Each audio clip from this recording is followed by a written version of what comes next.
Hi, I'm Sandra. Growing up in a family where the scales always seemed tipped was never easy. My brother David was the golden child, the one who could do no wrong in our parents' eyes. Then there was me, always in the background, the afterthought. I met Liam 2 years ago at a friend's art exhibit. He was different, kind, attentive, and incredibly supportive. We connected instantly, bonding over our love for indie films and old books. When he proposed last spring under the blooming cherry blossoms at our favorite park, I said yes without a second thought. We were thrilled, dreaming of a small but beautiful wedding. I even had a wedding fund my parents had promised me, just like they had given David 3 times over. But everything started to fall apart one Sunday afternoon during a family dinner. David announced his third engagement, and the room filled with congratulations and toasts while I sat there, a fake smile plastered on my face. Later, when I casually mentioned my wedding plans to my parents, the room went silent. You know, Sandra, we had to use some of your wedding fund for David's ceremony, my dad said, not meeting my eyes. He needed it more, you understand, right? I felt as though I'd been punched in the gut. Use some of it? What does that mean? I managed to ask. My mom's voice was unusually sharp as she added, well, it's all gone. We thought you'd take longer to find someone, given your history. David needed it. Just like that, it was gone. I could barely keep the tremor out of my voice. You promised that the money was for my wedding. How could you decide on your own to give it all to David? It was necessary, Sandra. Your brother has gone through a lot with his divorces. He needed a fresh start, a proper wedding to set things right. My dad explained, as if it made perfect sense to erase my dreams for David yet again. And what about me? Don't I deserve a fresh start too? I stood up, my chair scraping loudly against the floor. I've been planning and saving with Liam, counting on that fund. My mom's response was cold, dismissive. You should have been more proactive about your relationships, Sandra. We made a decision based on necessity. I left the dinner early, my heart racing and my mind reeling. Liam was waiting for me at home, and seeing his face was the only thing that felt right. That night, I broke down. We talked for hours and decided that we wouldn't let this destroy our plans. We'll have our wedding, Sandra, no matter what. Liam reassured me, holding me close. We downsized everything, chose a smaller venue, cut down the guest list, and made homemade decorations. It wasn't the wedding I had imagined, but it would be ours, filled with love, not the weight of betrayal. That night, as I lay beside Liam, a sense of resolve settled over me. My parents had made their choice, and now I was making mine. They would not dictate my happiness. This was the beginning of my new life with Liam, free from favoritism and unfair compromises. The anger and hurt boiled inside me for days after discovering their betrayal. I needed answers, so I arranged to meet my parents for coffee one chilly morning. The air was as tense and cold as my nerves. As soon as we sat down, I couldn't hold back. Why did you do it? Why did you give David my wedding fund without even discussing it with me? My dad sighed, rubbing his forehead. We thought we were making the right choice. David's situation was urgent. He needed to settle down after everything he's been through. And what about me? What about my wedding? My voice broke, the hurt evident. My mom looked around nervously, her voice low. Your brother needed more support, Sandra. You've always been the strong one. So that's it. You decide on my behalf because I'm strong. You spend my wedding fund as if it's nothing. The disbelief and hurt mixed into a bitter cocktail of emotions. We didn't think you'd be getting married so soon, my dad added, trying to justify their decision. Honestly, we thought you might back out, considering your past relationships. That's not your decision to make. It was my fund, promised to me. How could you gamble my dreams away on David's third attempt at marriage? I couldn't hide the scorn in my voice. The conversation grew heated as they piled on justifications, each one striking a nerve. They talked about family obligations and supporting each other, but all I heard was their clear preference for David. Finally, I stood up, my chair scraping loudly. This isn't just about money. It's about trust, about respect. You've shown where your priorities lie, and sadly, it's not with me. Leaving the cafe, I felt both liberated and sorrowful. The confrontation had laid everything bare. The parents I thought I knew prioritized David over me without remorse. The emotional toll was heavy, and I spent nights ruminating over every word exchanged. It was clear they saw David as the one who needed protection, while I was just expected to cope and move on, always the resilient one. In the weeks that followed, Liam and I continued planning our wedding. We chose a quaint local park for the ceremony, a stark contrast to the lavish venues David had enjoyed. Our decorations were simple but beautiful, handmade with care and love.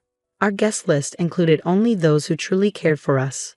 No pretenses, no forced smiles. When I sent out the invitations, I made a conscious decision not to include my parents. It hurt, but it was a necessary step to protect my own well-being. They had chosen their path, and now I was choosing mine. Planning our modest wedding became a healing process. With each decision, I reclaimed a piece of myself that had been overshadowed by my family's expectations and favoritism. Liam stood by me, his support unwavering. We were building something true and lasting, far from the shadows of betrayal. This wasn't just about creating a wedding day, but about laying the foundation for our future. A future where our choices mattered and where we were free from the weight of unfair family dynamics. Our wedding day dawned bright and beautiful, a stark contrast to the storm of emotions that had led up to it.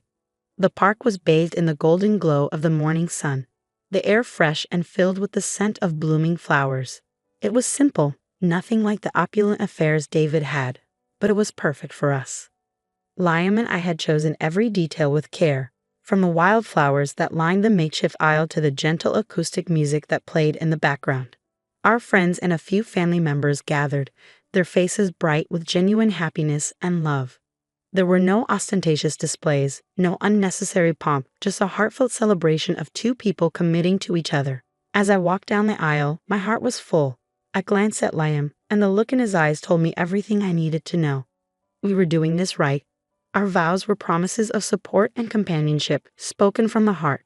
When we kissed, the applause from our small group of guests felt like the sweetest music. We spent the day laughing, dancing, and sharing stories. The reception was a joyous, intimate gathering with homemade food and decorations that our friends helped create. It was a true reflection of who we were as a couple, not just a spectacle for the sake of others.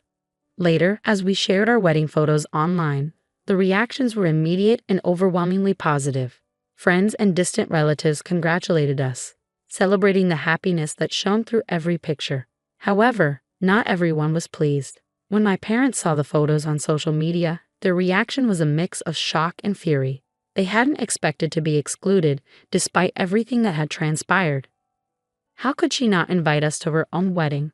My mother's text read, brimming with indignation and hurt. After everything we've done for her. My father's response was colder and more cutting. Ungrateful. After all the years of support, clearly she's chosen her path. Their messages were a jarring note in our otherwise perfect day, but I had expected them and was prepared. With Liam's hand in mine, I felt strong enough to face the fallout.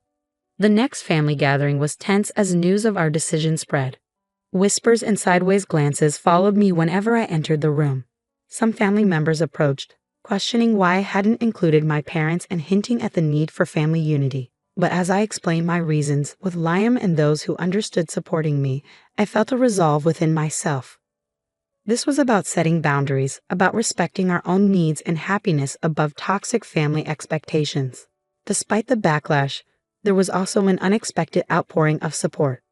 Several cousins and aunts reached out privately, expressing their understanding and sharing their own stories of dealing with family pressures. It was comforting and reaffirming, a reminder that we weren't alone in our struggle for independence and respect.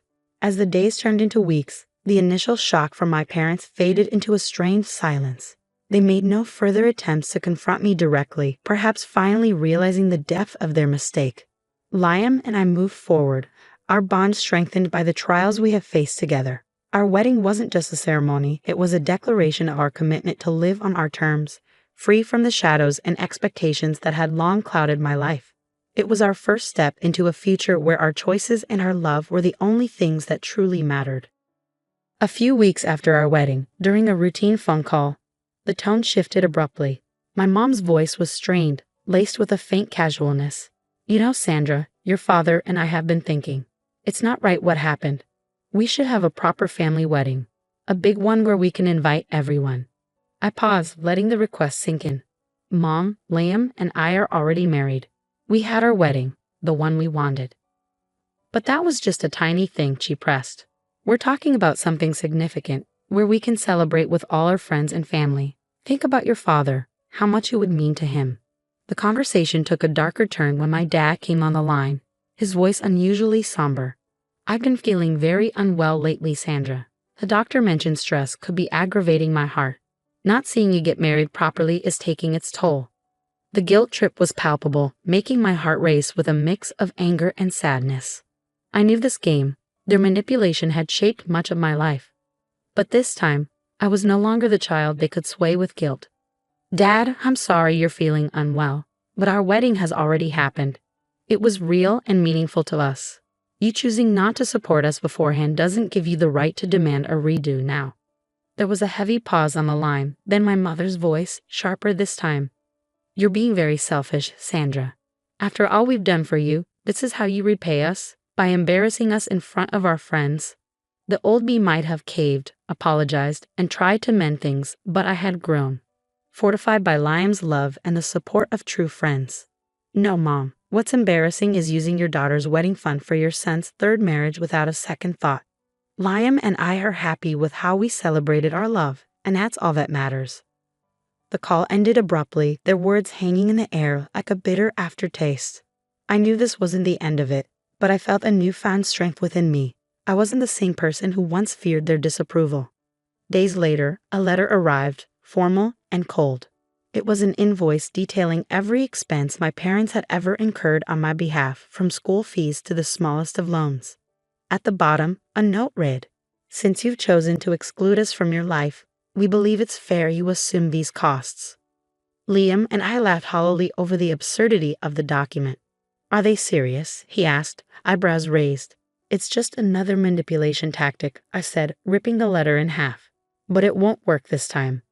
We decided together that it was time to cut ties officially. I drafted an email, clear and firm, outlining why I was distancing myself from them.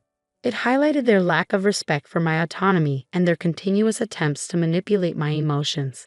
After sending the email, I felt a surge of freedom mixed with inevitable sadness. It wasn't just about separating from my parents, it was about reclaiming my life. In the weeks that followed, the air around us seemed clearer, our decisions unclouded by guilt or obligation. We were building a life on our own terms, and every small victory felt like a triumph. Their demands for a second wedding and their manipulations had only strengthened my resolve. Liam and I were united, our foundation built on mutual respect and understanding, not on the shifting sands of familial approval. This chapter of my life was about standing firm in my beliefs, about not letting guilt and manipulation dictate my choices. It was about living a life true to myself, and that was the greatest freedom I could have ever claimed. The weeks following my decision to formally distance myself from my parents were filled with a profound, liberating silence. However, that quiet was abruptly broken by a surprise visit from my parents. One afternoon, they showed up at our doorstep unannounced, their faces a mix of determination and feigned concern.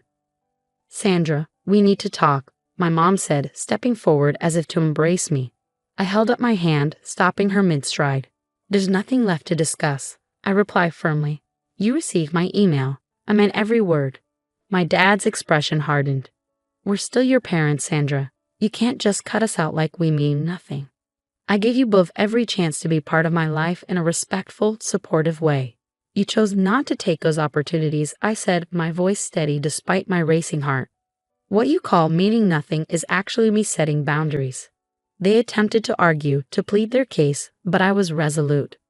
Liam and I deserve to live in peace without manipulation and guilt-tripping. This is my final decision.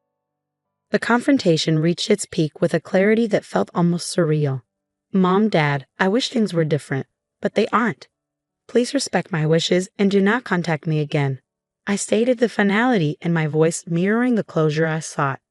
After a few moments of tense silence, they left, and with their departure, I felt a weight lift.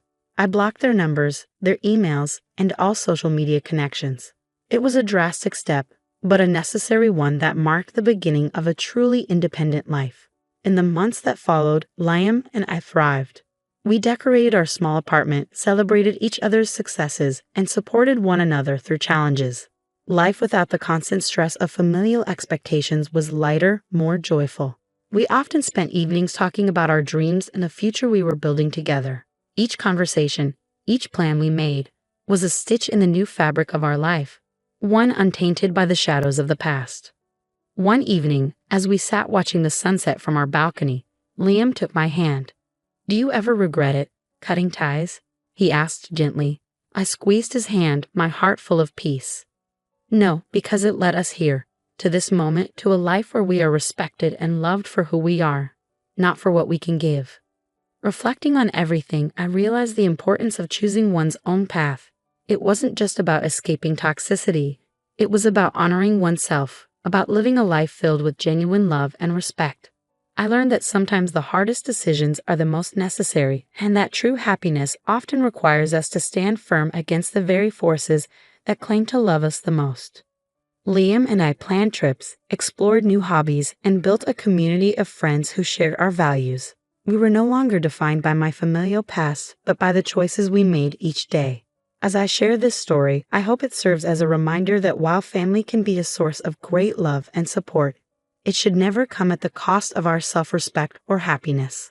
Independence isn't just about physical distance, it's about emotional and mental freedom, the kind that allows us to be truly ourselves. Thank you for being part of my journey. Your support means the world. Remember, always choose a path that respects and uplifts you. Stay true, stay bold, and never settle for less than what you deserve. This brings us to the end of Sandra's story. Now, I'd like to hear from you. Do you think Sandra was right to cut ties with her family to preserve her well-being and happiness? Or do you believe there could have been another way to handle the situation? This is a tough decision, and often there's no clear right or wrong answer. Please share your thoughts and experiences in the comments below.